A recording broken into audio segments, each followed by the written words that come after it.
ছোটরা মুসলমানরা গভীর মনোযোগ দিয়ে শুনেন রে বাবা, একটু চিন্তা করে দেখেন, এখন যদি মালিক ডাক দেয়, মালিকের কাছে কি নিয়ে যাব?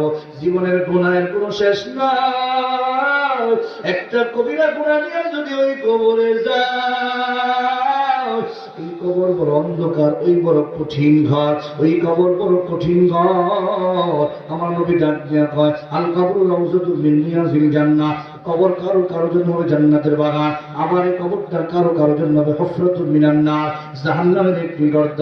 ওই কবর প্রতিদিন তোমাকে আমাকে ডাক দিয়ে কয়, এ দুনিয়ার মানুষ, আমি অন্ধকার ঘর, আমি সাপ বিচ্ছুর ঘর, আমি একাকিত্বের ঘর।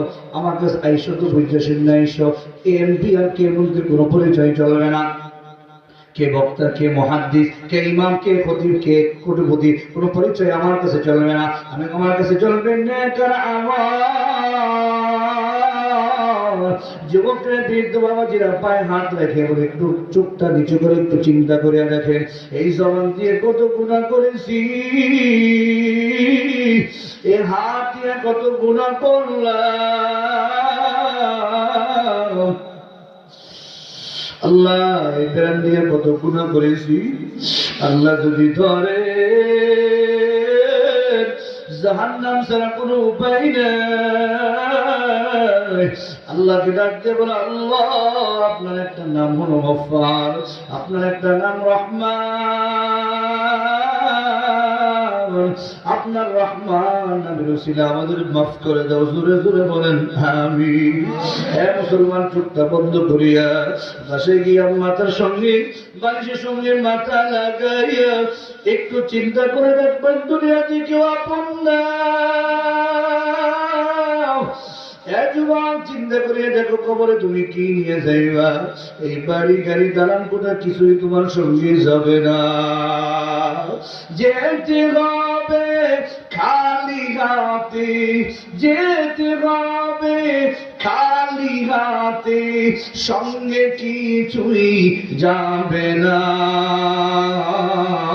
সাড়ে 3 হাত জায়গা পাবি না রে বিছানা, সাড়ে 3 হাত জায়গা পাবি না রে বিছানা।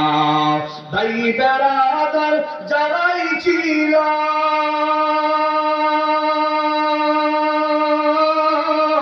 একে একে সব হারালো। ভাই বেড়াদার যারাই ছিল, একে একে সব হারালো। তুমি আমি কেউ রব না, তুমি আমি কেউ রব না, যেতে হবে রওয়ানা। এই যে নয় তোর আসল বাড়ি, কবর যে তোর আসল ঠিকানা।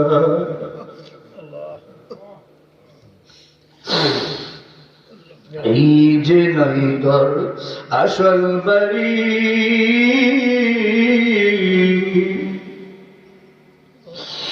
কবর যে তোর আসল ঠিকানা।